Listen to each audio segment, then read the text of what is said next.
Assalamu alaikum, Piers. Assalamu alaikum, brothers and sisters. Now, someone brought to my attention this interview with Piers Morgan and our brother Andrew Tate. Because you have recently converted to Islam. Correct. So these questions, I think, are pertinent to your conversion. Absolutely. As to what you actually believe as a practicing Muslim now. Now, I want to go ahead and share a few parts from it and give you guys my reaction and comments on it. Yeah, I believe that Islam is beautiful. The interesting thing is that our brother Andrew starts off with giving Piers Morgan the greeting of Assalamu alaikum. Now, Andrew, good to see you. Assalamu alaikum, Piers. Good to see you. Assalamu alaikum. If you guys didn't know, and if Piers Morgan didn't know, it's actually the greeting of Jesus. And Piers Morgan, I believe he's Catholic, Christian. So I'm sure that if he ponders over this greeting, he would appreciate it. It's a greeting of all the prophets, and it's a greeting that we greet each other with, which means peace be with you. Assalamu alaikum. Isn't that such a beautiful greeting if you really think about it? Assalamu alaikum, Piers. Now let's get right into this video with our brother Andrew Tate and Piers Morgan pushing him. Piers Morgan is pushing Andrew Tate on this statement that he made back when he was an atheist. Well, here's what you said. ISIS are the real Muslims because ISIS do exactly what the book says. Kill everyone who's not a Muslim and chop people's heads off and set them on fire and be raging lunatics. But all the other Muslims go, they're not real Muslims because I read the book, and ignore those parts. Well, then you're not an effing Muslim because you're ignoring the effing book. That's an interesting point you've just raised, because I am now Islamic. And it's funny because I used to be an atheist, and when you're an atheist, you believe that religion causes more problems than it fixes. Let's start off with that. He talks about he used to be an atheist, and that's when he made that statement. That's just like Sam Harris. Now, can you imagine the kind of statements that Richard Dawkins, Sam Harris, and the likes, and the list goes on of how many people who know little to nothing about Islam, who are just repeating what they heard from the last ignoramus or the hate provocateur, things that are totally the antithesis to Islam, have nothing to do with Islam, but they grab onto this, hold on to this, and they spew it. And this is something that our brother fell into. Obviously, he was atheist. He didn't know about Islam back then, and now he's clarifying this up. This is a very important point. And you realize that religion is actually the cure for most of the problems in the world, and godlessness is the problem in the world. So that is something I will apologize for and admit I was wrong about, because I was atheistic, and now as a Muslim, I understand that's absolutely not the case. If that's the particular video you're talking about, then there's... Well, that's really interesting. So you regret saying that? Yeah. Let's get into the second important thing, that after being an atheist, he realized that there has to be a God. Second phase in life, he realizes there has to be a God, an almighty supreme being. In Arabic, we say Allah. This is in Aramaic, the language that Jesus spoke. He would say Allah. So this is before the people get freaked out and say, oh, what are you talking about? Allah, some moon God. No, this is the creator of the heavens and earth that Jesus called upon. It just blows my mind how people to this day, the majority of people, don't have the proper name of God. They call upon God by God and say, who you praying to? God. But the English language at one point did not exist. So God in English can mean gods, male or female. In the English language, the term God can be referred to for pagan gods, Hindu gods. For some people refer to Jesus as God.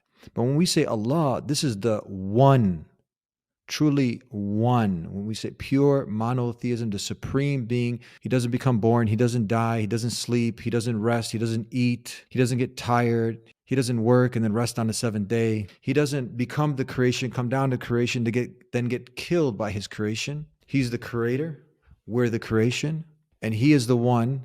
And we say he's not a male or female, but he is one, absolutely one, pure monotheism. Got it? Good. And then second phase of his life, Andrew Tate goes from being an atheist and now realizes there has to be a God. Why? Because there's so much evil in the world. If there's so much evil in the world, there has to be a devil. And if there's a devil, then there must be a creator of the heavens and earth. There must be a God, Allah. Now let's get into this next part where now he ended up going from a state of Jahiliyyah.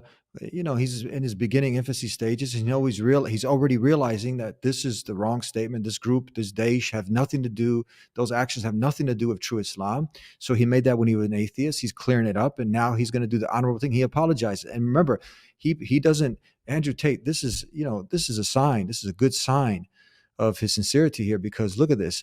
Many things he pushes back. He doesn't apologize on statements that he's made in the past. But this one, he is truly apologizing. And inshallah, as he grows in Islam, as he gets the right information, the right knowledge, and his taqwa increases, his God consciousness increases, you'll see that inshallah, God willing, he's going to do more of what the deen tells him to do, because he loves God, he wants to please God, and he's going to obey God, inshallah. So you regret saying that? Yeah, because you learn and you grow and you evolve, as I said. At the time, I believed it because I didn't believe in God at the time. It was a very long time ago. It's actually kind of a testament to you, Piers. You managed to find the oldest possible videos of me that have ever existed. Now he's Muslim. He's getting the right information, the right knowledge on the issue that Piers Morgan is pushing him on. So when he's asked about it, he apologized. He did the honorable thing, the sincere thing, the right thing. And this is what many don't get to see, because now he's seen the truth. But what's stopping people from seeing the truth is that arrogance, that kibr, that arrogance that people have. And now when they have that arrogance and that pride, they don't want to let go of certain statements that made. He made that statement a long time ago. He's Muslim now. He's learned now. But people, how are they going to learn, grow, and evolve like he did if they're arrogant and they're holding on to something that is totally not true? It's false. So they're lying to themselves. They're lying to the Creator. They're lying to God. They're lying to people, and they're spewing this nonsense. But alhamdulillah, it's very nice to see that he apologized for this. He made the mistake, but obviously, because now he's seeing what Islam truly is. And as we know as Muslims, you just open up the Quran, chapter 5, verse 32, killing one innocent being as if you kill the world, saving one innocent being as if you save the world. So, Islam is about preserving life, preserving humanity, not destroying humanity, not wreaking chaos on the earth. Of course, you have a right to defend yourself and your family, but you have no right to go killing innocent men, women, and children and non-combatants. No. The last part I want to share with you guys is his response to Piers Morgan on how our brother Andrew Tate is proud. He's proud to represent his deen, his new way of life. He's proud to be a Muslim. And then he starts giving dawah. He starts sharing how beautiful Islam is, how it's the last true way of life, religion on earth. I was curious because you have recently converted to Islam. Correct. So these questions, I think, are pertinent to your conversion. Absolutely. As to what you actually believe as a practicing Muslim now. Yeah, I believe that Islam is beautiful. I believe it's the last true religion on earth. It's certainly the last respected religion on earth. And I felt differently inside since I've converted. And I think it has the solutions to a lot of the problems we're facing in the world today. And this should encourage other famous Muslims or not so famous Muslims to be proud of their deen, this way of life, and not to be apologetically Muslim. Because as a Muslim, you're upon the truth. You're one who has submitted his or her will to the Creator of the heavens and earth. You're on the best way of life. Islam has solutions for all of humanity's problems.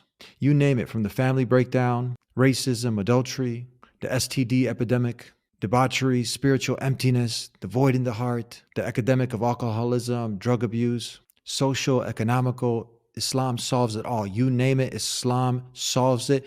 And most importantly, has the answer to the billion-dollar question. What's the purpose of life? Why am I here? Why have I been created? I mean, you can be somebody out there right now watching this. You're a fan of Andrew Tate. You think this is a very intelligent individual. He did his research. He did his homework. Why don't you look into Islam? And then he also, if somebody, he points out this hypocrisy. This is also a very key point.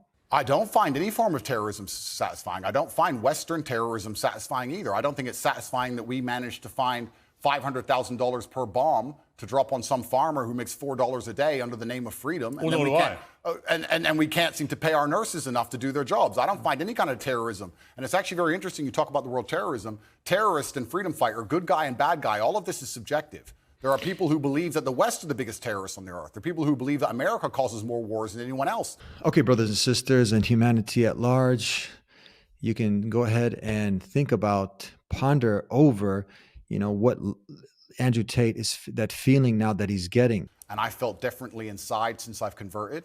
His intelligence, he is a smart individual. Why would somebody, the most Google man on earth, and why would he put his neck on the line? Why would he even bring more of this negative attention to himself? Why people are bashing Islam, or people are lying about Islam. He did his homework on Islam.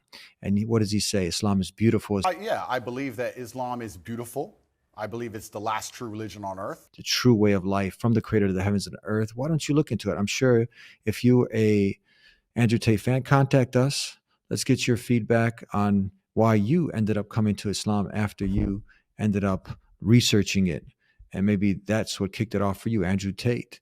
So if you're somebody who's interested, you want to know why Andrew Tate submitted to the will of the creator of heavens and earth in Islam, to the creator of the heavens and earth, Allah, go ahead and also visit us at thedeenshow.com. We'll get you a free copy of the Quran. This is the last and final revelation sent to mankind. So that's your homework now, because that's the crucial questions of life. What's the purpose of life? Why are you here? Why have you been created?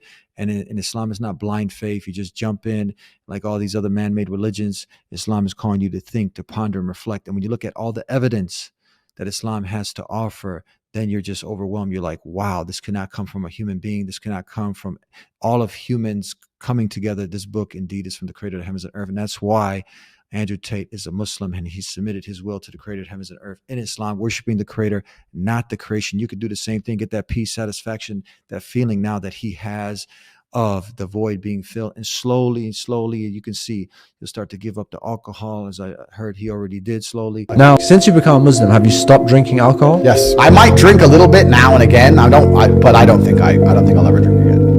And start to get his life will only get better as long as he has stayed focused, asking for guidance each and every day. And inshallah, we'll have him back on the show. Look forward to that. Inshallah, that'll happen very soon. And we'll see you next time. Until then, subscribe it if you haven't already, so you can get all of these videos when they come out. Until next time, assalamu alaikum, like when we started. Assalamu alaikum, Piers. And we'll end with that. Peace be with you.